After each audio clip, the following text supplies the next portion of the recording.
നേപ്പാളിൽ അവിടെ വലിയ രീതിയിലുള്ള കലാപം പൊട്ടിപ്പുറപ്പെട്ടുകൊണ്ടിരിക്കുകയാണ്. അവിടെ രാജഭരണം പുനഃസ്ഥാപിക്കണം എന്നാവശ്യപ്പെട്ടുകൊണ്ട് രാജഭരണം തിരിച്ചു കൊണ്ടുവരണമെന്നാണ് അവിടെ ആവശ്യം. സാധാരണ രാജഭരണത്തെ മാറ്റണമെന്നാവശ്യപ്പെട്ടുകൊണ്ട് കലാപം നേപ്പാളിന്റെ ഒരു കൾച്ചറിന്റെ ഭാഗമായിട്ടായിരിക്കും ചിലപ്പോൾ അതല്ലേ. അപ്പോൾ ആ വാർത്തയിലേക്ക് നമ്മൾ വിനീത ബി.ജി അതിന്റെ വിശദാംശങ്ങളുമായി നമുക്കൊപ്പം ചേരുന്നുണ്ട്. വിനീത, വലിയ സംഘർഷത്തിലേക്ക് കാര്യങ്ങൾ പോയിട്ടുണ്ട്. വാഹനങ്ങൾ തടയുക, വീട് കയറി ആളുകളെ ആക്രമിക്കുക, കെട്ടിടങ്ങൾ തകർക്കുക.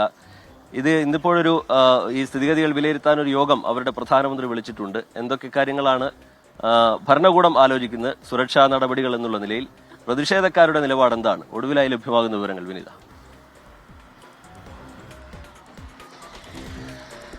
തീർച്ചയായും ടി കെ സൂചിപ്പിച്ചതുപോലെ തന്നെ ഇന്നലെയൊക്കെ വലിയ പ്രതിഷേധവും ആ പ്രതിഷേധം അവസാനം ഒരു വലിയ കലാപത്തിലേക്കൊക്കെ തന്നെ പോകുന്ന സാഹചര്യമാണ് നേപ്പാളിൽ ഉണ്ടായിരുന്നത്.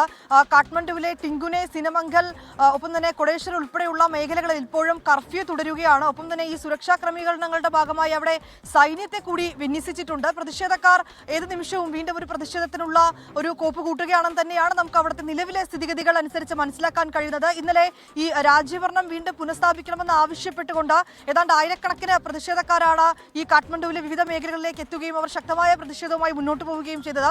ഈ പ്രതിഷേധക്കാർ പിരിഞ്ഞു പോകണമെന്നും ഒപ്പം തന്നെ പിന്നീട് അവർക്ക് നേരെ ടിയർ ഗ്യാസും ഒക്കെ പോലീസ് പ്രയോഗിച്ചു. അതാണ് അവസാനം ഒരു കലാപത്തിലേക്ക് എത്തുകയും ഒരു മാധ്യമപ്രവർത്തകനടക്കം 2 പേർ ഈ കലാപത്തിൽ കൊല്ലപ്പെടുകയും ചെയ്തു. ഈ സുരക്ഷാ ഉദ്യോഗസ്ഥരടക്കം നിരവധി പേർക്ക് പരിക്കേറ്റു.